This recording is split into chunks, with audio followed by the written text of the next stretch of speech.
que é essa chamada teoria do fruto da árvore proibida. De origem norte-americana, criada pela Suprema Corte Americana. No caso, foi um caso específico em 1920 da Silverstone Lumber Co. versus United States. Nessa ocasião, os agentes do FBI, sem nenhum mandato, obviamente, né, invadiram ilegalmente as instalações dessa fábrica de borracha, eu acho que era isso, né? Não, era uma madeireira, tá? Não era rubber, borracha rubber. Então, e aí o que aconteceu?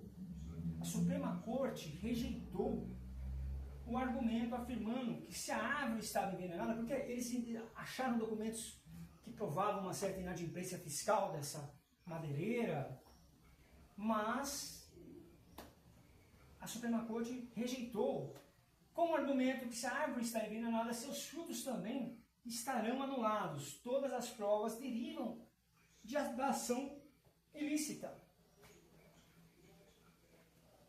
Então, presta atenção, se a primeira prova ali, da invasão está envenenada, todas as provas que derivarem dela serão fruto da árvore envenenada, também envenenados. É isso que é a teoria da árvore envenenada.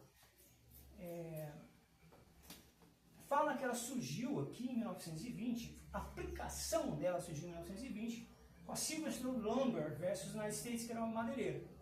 Porém, isso aqui vem, se não me engano, é Mateus, tá? Que faz uma analogia do fruto envenenado. Tem uma analogia de Jesus que fala sobre isso, mas eu não vou lembrar agora porque eu não sou religioso, tá? Vamos lá. Se a árvore está envenenada, seus frutos obviamente também estão. A decisão consolidou a ideia de que uma prova obtida a partir de uma fonte contaminada também é ilícita, foi o que eu expliquei. No Brasil, essa teoria foi acolhida pela jurisprudência e doutrina pela denominação de provas ilícitas por derivação. No Brasil, a teoria dos frutos envenenados é chamada de provas ilícitas por derivação. Prevista no artigo 157 do nosso CPP, parágrafo 1º.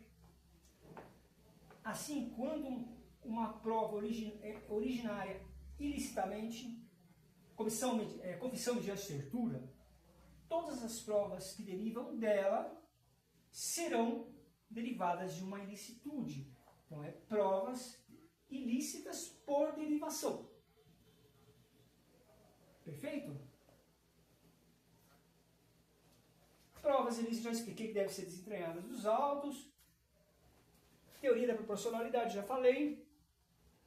O problema central da prova ilícita de derivação, já expliquei, que houve um surto de impunidade.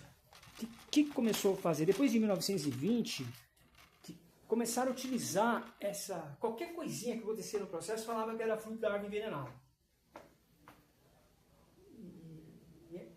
Começou a impunidade, pois tudo passou a ser ilicitude por derivação.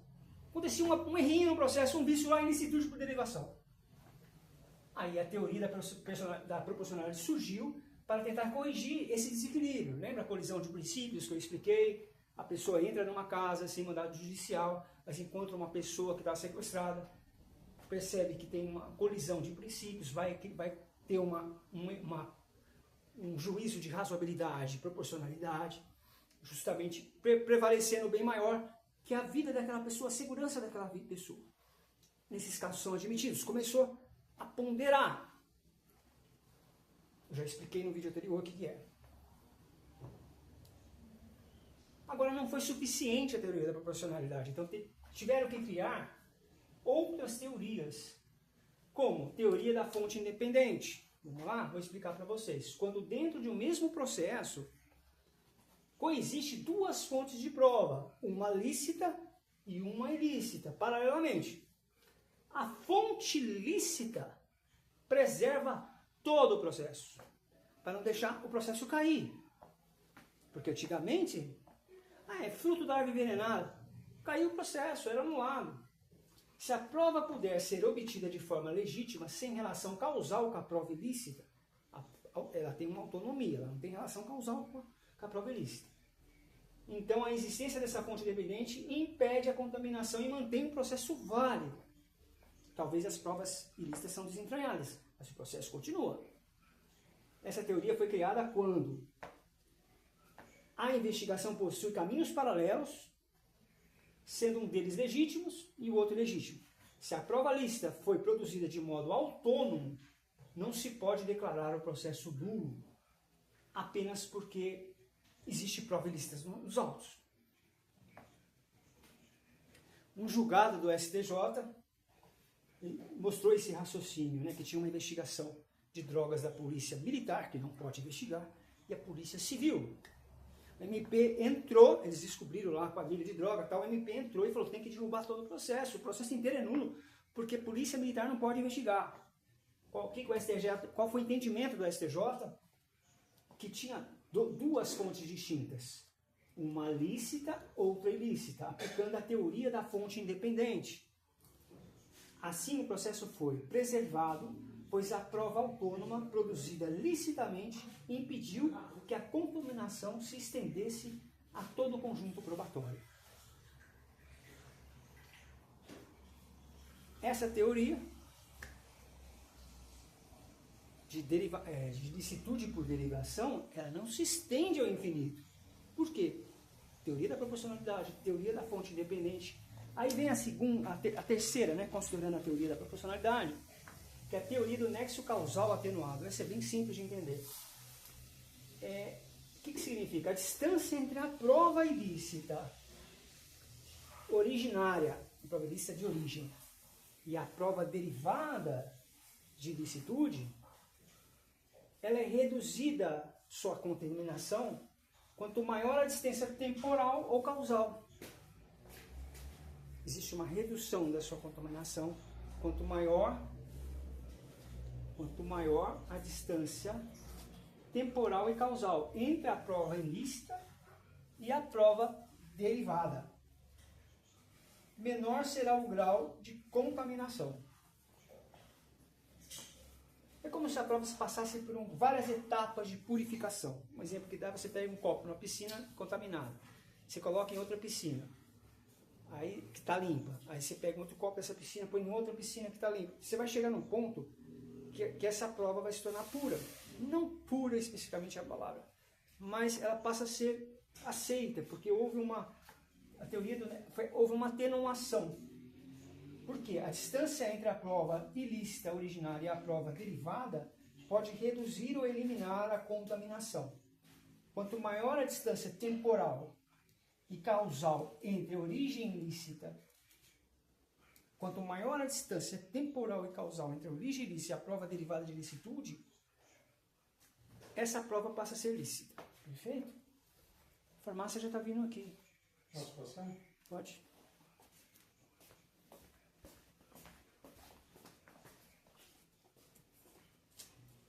Observe essas atitudes para vocês nunca fazerem igual. Se uma pessoa está gravando, alguém quer passar na câmera, não fique nervoso. O que você tem que usar? Exemplo. Um exemplo de como não fazer igual. Entendeu? Beleza. Teoria da descoberta inevitável. Tá? O que é essa teoria? Uma prova derivada de uma fonte ilícita não será considerada ilícita se for demonstrado que inevitavelmente ela seria descoberta por meio lícito. Uma prova obtida por meio ilícito. Se for confirmado que inevitavelmente ela seria descoberta por meio lícito, ela não será ilícita. Qual o exemplo que a doutrina dá, pessoal? O cara mata a mulher, enterra no seu quintal. Vai os policiais fazer uma diligência para cavar. E o quintal é uma chácara grande, eles estão cavando, vários dias e não encontram. Um policial invade a casa, inviolabilidade de domicílio, sem ordem judicial, então já uma prova ilícita. E acha um mapa que mostrou onde a mulher estava. Ele acha a mulher. O que essa teoria fala? Que inevitavelmente, se continuasse aquelas diligências, ia ser encontrada a mulher. Então a prova passa de ilícita para lícita. Tá? O problema dessa teoria é o caráter prognóstico. Ela depende de um conjunto hipotético sobre o futuro. Algo que envolve incerteza. Para aplicar, o juiz deve avaliar se a hipótese é factível. Porque essa teoria fala o seguinte, ele entrou na casa lá, achou onde a mulher estava enterrada, mas de qualquer forma aquela prova ia ser descoberta. Será? Por isso que tem que ter uma análise do juiz, que está falando de prognóstico, de futuro. Uma análise muito criteriosa do juiz, se realmente essa prova ia ser descoberta, tá? Não é só um achismo, não. Tem que ser uma análise muito técnica. Perfeito, pessoal. Então eu falei teoria do fruto das árvores, teoria do fruto da árvore envenenada, que aqui no Brasil é chamado de prova ilícita por derivação. Falei que ela tem que ser desentranhada dos autos. Expliquei o problema central sobre a prova ilícita por derivação, que vai abrindo precedentes e tudo vai virando ilicitude por derivação, que tem um controle sobre isso, que vem com a proporcionalidade, que é uma colisão de princípios, onde há uma análise de razoabilidade e proporcionalidade. Aí expliquei a teoria da fonte independente, onde tem uma prova ilícita, são duas fontes, uma fonte de prova lícita. Se essa fonte de prova lícita não tiver nexo causal com a fonte ilícita, ela será aceita e não vai derrubar todo o processo. A gente tem um STJ aqui que defende isso. Teoria do nexo causal atenuado, que é a distância entre a prova ilícita originária e a prova derivada, pode ser reduzida ou eliminada da contaminação quanto maior tempo temporal e causal. E a teoria da descoberta inevitável, que eu acabei de explicar, que é uma prova derivada de uma fonte ilícita, não será considerada ilícita se for demonstrado que inevitavelmente ela seria encontrada, essa prova. Perfeito? Então vamos fechar o vídeo por hoje até aqui.